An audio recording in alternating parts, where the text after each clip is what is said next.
You will need to listen in carefully while I go through the different types of fraction work you will need to do the work today. So first I'm going to show you how to change a mixed fraction into an improper fraction. And if you remember rightly, the improper fraction is exactly the same fraction but with a top heavy look to it. The top number, the numerator, will be bigger than the denominator. So to find the numerator, you look at the denominator in your original fraction, which is a quarter. Your whole number needs timesing by the 4. So 2 4s are 8. So you're timesing those two together, and you've got 1 to add on top, which is 9. So the improper fraction is 9 over 4. This you will need to do for all your mixed fractions in the sums on the worksheet. So looking at adding again, remember the adding need a common denominator, and that is true of taking away and it's true of dividing. But you will find that finding a common denominator only for those three, and the multiplication is easy. It's just a straightforward times the numbers together on top times the numbers together on the bottom. So going quickly through these examples, my first step is to change my mixed fraction to an improper fraction. 4 times 2 is 8, add 1 gives me 9 over 4. Then the same, 3 times 1 is 3, add 1 gives me 4 over 3, which we're adding together. Checking my common denominators, 4 and 3, well that's equal to 12. My new denominator has to be 12. Multiplying 4 by 3 gives you 12, so you're going to multiply the 9 by 3. So you remember the top and bottom numbers are multiplied by the same multiplier to get your equivalent fractions, and 3 9s are 27. So 3 is multiplied by 4 to get 12, so 4 needs multiplying by 4, and 4 4s are 16. Adding these together, 27 and 16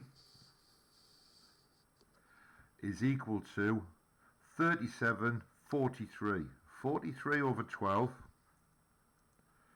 And that's, again, it's an improper fraction which needs changing into a mixed fraction. So you count how many 12s come out of 43.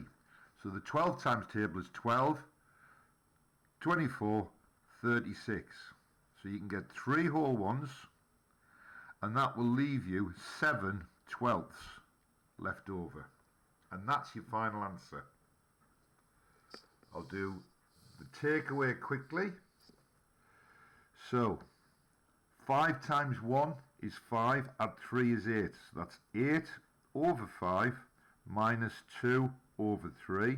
The first number in the 5 and the 3 times table is 15. So we're going to take away 15ths. You're timesing 5 by 3 to get 15, so the 8 needs multiplying by 3, gives you 24. Your 3 is times by 5 to get 15, so 2 times 5 gives you 10. And we take the 10 from the 24, and the answer is 14 over 15. This is a common fraction which doesn't need any conversion. It's the answer to the question. Just to remind you, the multiplication is easy. We don't have to find a common denominator here. All we do is we say, okay, change the mixed fraction to an improper fraction. 3 1s are 3, and 1 gives me 4 thirds. Now 4 thirds is equivalent to 1 1/3, and you're multiplying by 3 over 4.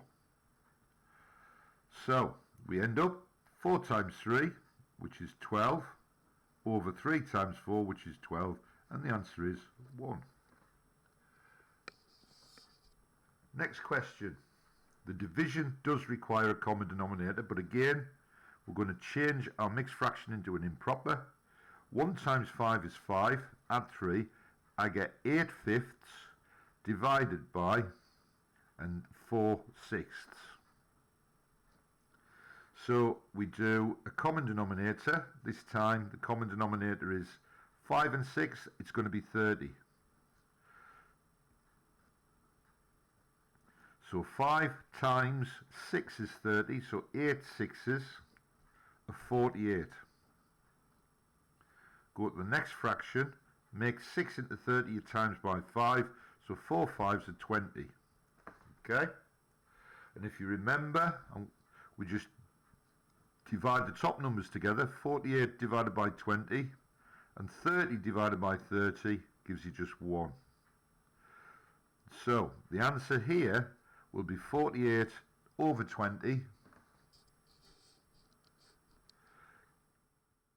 So 2 sets of 20 come out of that, which leaves 8 over 20, which is 4 over 10, which is 2/5.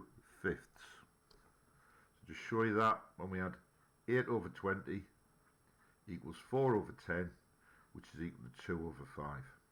Okay? The last one, there may be some types like this.